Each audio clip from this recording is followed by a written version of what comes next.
आईने हिंदी के एक नए एपिसोड में आपका स्वागत है, जहां आपके लिए लेकर के आते हैं इंडियन डिफेंस की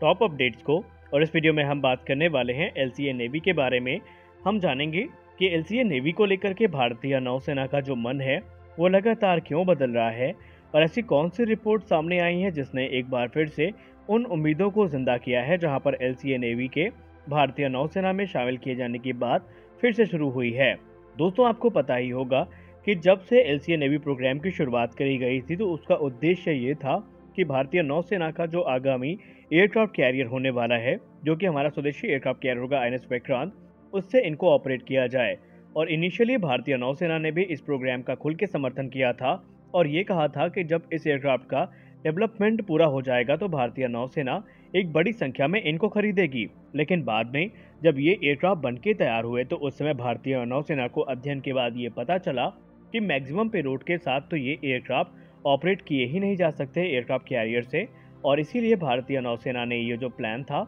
इसको ड्रॉप करना ही ठीक समझा। लेकिन बाद में अटकलें ये लगाई गई कि क्योंकि भारतीय नौसेना अब इसको लेकर के इच्छुक नहीं है, तो शायद ये जो प्रोग्राम है अब ये अधर में लटक जाए। लेकिन एक बार फिर से उम्मीदें जगी हैं, क्योंकि हाल ही में एलसीए नेवी का जो थर्ड प्रोटोटाइप है उसने अपने महत्वपूर्ण टेस्टिंग को पूरा किया है, और इसके बाद अब ये कहा जा रहा है कि भारतीय नौसेना तकरीबन 1 से 2 स्क्वाड्रन जो कि एलसीए नेवी की होने वाली है, इसको खरीद सकती है। तो आज के अपने इस वीडियो में बेसिकली हम इसी टॉपिक पर बात करेंगे कि एलसीए नेवी हमारे लिए इतना इम्पोर्टेंट क्यों है, एलसीए नेवी को लेकर के भारतीय नौसेना क्या सोचती है, क्या हमें आने वाले समय में एलसीए नेवी का एक बड़ा ऑर्डर देखने को मिलेगा, और अगर भारतीय नौसेना इनको ऑर्डर करती है तो क्या इन्हें एयरक्राफ्ट कैरियर से ऑपरेट किया जाएगा या फिर जो शोर बेस्ड फैसिलिटीज़ हैं वहाँ से इन्हें ऑपरेट किया जाएगा, और ये भारतीय नौसेना के लिए क्यों एक गेम चेंजर स्टेप साबित हो सकता है, इस पर भी हम बात करेंगे। 6 फरवरी 2023 को इंडियन नेवी के पायलट्स ने सक्सेसफुली एलसीए नेवी एयरक्राफ्ट को भारत के नए एयरक्राफ्ट कैरियर आईएनएस विक्रांत पे लैंड किया था। और उसके पहले वर्ष 2018 में इंडियन नेवी के द्वारा एक इच्छा व्यक्त करी गई थी, जहां पर एक निश्चित संख्या में वो एलसीए नेवी को अपने जो एयरक्राफ्ट कैरियर हैं उनमें ऑपरेट करना चाहते थे। लेकिन बाद में भारतीय नौसेना ने ये डिसाइड किया कि जो ये एयरक्राफ्ट हैं ये अपने फुल पोटेंशियल के साथ एयरक्राफ्ट कैरियर से ऑपरेट नहीं किया जा सकते, इसलिए बाद में उन्होंने जो फॉरेन मेड फाइटर जेट है उस पर जाना उचित समझा, तब तक जब तक कि हमारा खुद का जो ट्विन इंजन डिग बेस्ड फाइटर है वो बन के तैयार नहीं हो जाता। लेकिन अगर हम बात करें लाइफर्स डिफेंस की रिपोर्ट की, तो वहां पर ये कहा जा रहा है रिपोर्ट में कि भारतीय नौसेना इस समय एक ऐसे आइडिया को एक्सप्लोर कर रही है जहां पर एक छोटी संख्या में जो एलसीए नेवी फाइटर जेट्स हैं इनका ऑर्डर दिया जा सकता है, और इनको भारतीय नौसेना के द्वारा पायलट्स को ट्रेन करने के लिए इस्तेमाल किया जा सकता है। जी हाँ, आने वाले समय में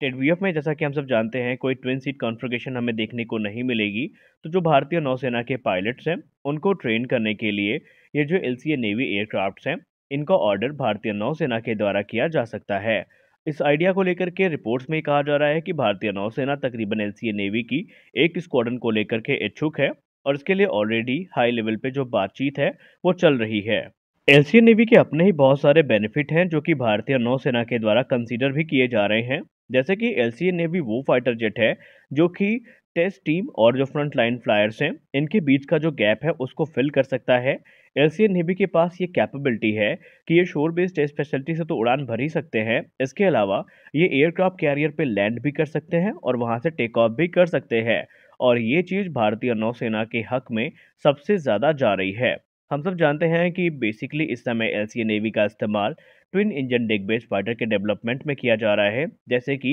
अलग अलग टेस्टिंग में एलसीए नेवी से जो डेटा प्राप्त हुए हैं, जैसे कि लैंडिंग गियर और भी दूसरी चीज़ों के जो डेटा हैं उनका इस्तेमाल टेडबीएफ प्रोग्राम में किया जाएगा। लेकिन इसके अलावा भारतीय नौसेना और भी कई उद्देश्यों की पूर्ति के लिए इनका इस्तेमाल कर सकती है। अब आप सब जानते हैं कि भारतीय नौसेना में जो हॉक ट्रेनर्स हैं ये एयरक्राफ्ट कैरियर के डेक पे लैंड नहीं कर सकते, वहां से टेक ऑफ नहीं कर सकते, लेकिन ये काम एलसीए नेवी से काफ़ी आसानी से किया जा सकता है, जिसका मतलब ये है कि जो पायलट्स हैं उनको रियल एयरक्राफ्ट कैरियर पर ट्रेन भी किया जा सकता है, और ये काम जो अभी तक हम बाहर अपने पायलट्स को ट्रेन करवाने के लिए करते थे, अब ये सारे काम एलसीए नेवी की सहायता से हम भारत में ही कर सकते हैं। एलसीए नेवी हमारे लिए इसलिए भी इम्पोर्टेंट है क्योंकि हम सब जानते हैं कि आने वाले समय में भारतीय नौसेना तकरीबन 3 एयरक्राफ्ट कैरियर्स को ऑपरेट करेगी। अगर हम दो एयरक्राफ्ट कैरियर्स की ही बात करें तो हमारे पास इस समय तकरीबन 40 की संख्या में जो मिग 29 फाइटर एयरक्राफ्ट्स हैं, ये यूं कह लें 40 से ज़्यादा की संख्या में जो मिग 29 के फाइटर जेट्स हैं, इनको हमें अपने आईएनएस विक्रांत पे ही डिप्लॉय करना पड़ेगा।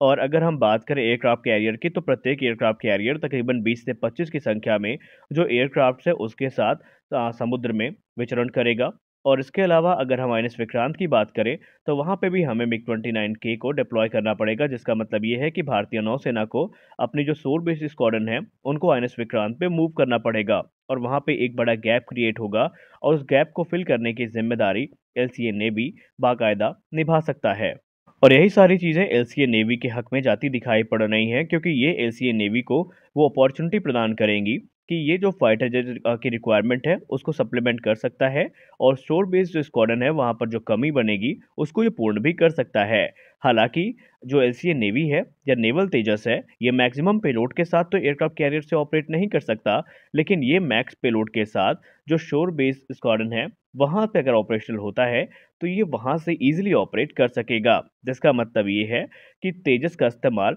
हम अलग अलग मिशंस में कर सकेंगे। जैसा कि हम सब जानते हैं, क्योंकि एक तेजस प्लेटफॉर्म है तो जिसका मतलब ये है कि जितने वेपन सिस्टम हमें एलसीए तेजस में देखने को मिलेंगे वो सारे के सारे इसमें भी इंटीग्रेट किए जा सकते हैं, जिससे ये भी एक काफ़ी कैपेबल फाइटर एयरक्राफ्ट बन जाएगा। अब अगर हम नेवल एलसीए के प्रोटोटाइप्स की बात करें तो इस समय दो मेन प्रोटोटाइप्स हैं जो इस समय उड़ान भर रहे हैं, और जो तीसरा है वो अंडर डेवलपमेंट है और इसको लेकर के आज एक बड़ी अपडेट भी सामने आई है। तो आइए जान लेते हैं वो क्या है। एलसीए नेवी का जो पहला प्रोटोटाइप है उसको हम NP-1 के नाम से जानते हैं और ये फर्स्ट एलसीए नेवी प्रोटोटाइप है और ये ट्विन सीटर कॉन्फ़िगरेशन में हमें देखने को मिलता है। इसका डेवलपमेंट 2003 में शुरू हुआ था और इसने अपनी पहली उड़ान 27 अप्रैल 2012 को भरी थी। और ये हमारे लिए एक बहुत ही बड़ा सिग्निफिकेंट माइलस्टोन था, क्योंकि हमने इंडियन एविएशन के हिस्ट्री में कुछ ऐसा कर दिखाया था जो शायद आज से पहले नहीं हुआ, क्योंकि भारत ने खुद से एयरक्राफ्ट बनाया भी और उसे एयरक्राफ्ट कैरियर से ऑपरेट करने के योग्य भी कर दिया। जो नेवल वेरिएंट है फाइटर एयरक्राफ्ट का,